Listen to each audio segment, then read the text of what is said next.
Yes, Bagoun, Taoundin, Mindi Kouri, ça fait longtemps que je n'ai pas fait des vidéos sur ma chaîne YouTube. Donc ça fait plaisir de revenir sur ma chaîne et de présenter mon dernier voyage que j'ai effectué au Portugal. Portugal улсын Фара хотод аялсан бяцхан тэмдэглээд агуун дөрвөж байна.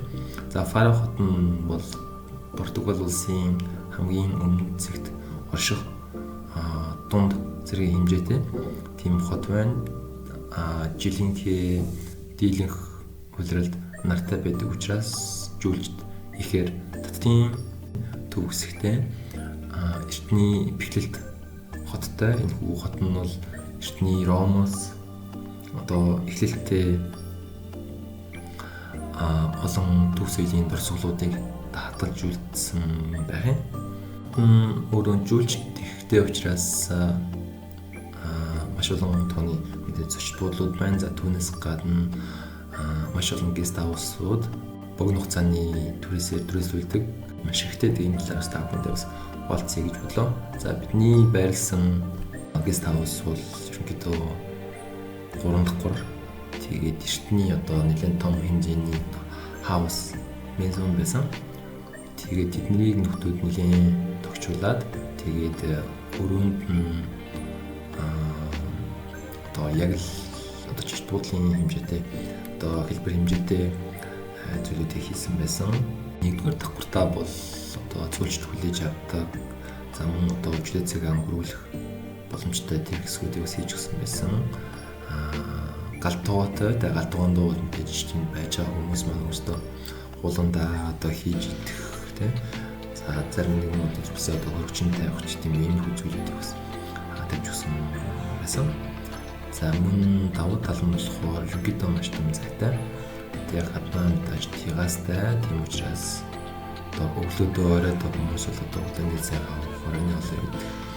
За мөн одоо баяр тэмдэглэлтэй маш олон зүйлүүдийг бас зохион байгуулдаг юм лээ. Хүмүүсээ бас үйлчлэлтэй байлгуудаас янз бүрийн арга хэмжээнүүдийг бас зохион байгуулдаг байсан. Ихэнхдээ залуучууд голдуу байрладаг. Мэдээж хямдхан тэгээд илүү сампл авсаархан тэгээд ихэнхдээ бас одоо гүрвчтэй аялал хийдэг нөхдүүд бол ийм их газрууд их байд юм лээ. За түүнээс гадна мөн Европоор аялж байгаа залуучууд нэлээд бас ийм их газруудаар байсан 2-3 тийм хүмүүстэй бас таалцж ярилцчихсан. Тэгээд зарим нь бүр жоохон урт хугацаагаар жишээлбэл 15 хоног 1 сарын хугацаатай эндээ байлна гэдэг жисэн. Тийм учраас эднэртэйгээ яг төрөлхүүлж газартаа бол ингээ гэрээ хийж тийм билээ жоохон урт хугацаагаар байх хүсэлтэй хүмүүс нь. Тэгээд түрээслээд эндээ байнгуудаа хажуугаар нь жижигхэн ор зур ажил хийдэг. Тэгээд бас одоо тухайн одоо орон нутгтай бүс нутгтай илүү танилцдаг юм байсан. Тэгээд үдийгээ бас өрөөлөө уур сонирхыг өрөө нь ямар зохион байгуулалттай байсан бэ гэдэг. Энэ нь бол маш том зайтай өрөөнүүд байсан. Тэгээд өрөөнүүдтэй бол одоо 3 дахь гуравтай. Тэг мэдээж хэрэгтэй эмэгтэйгээрээ бол ялгаатай.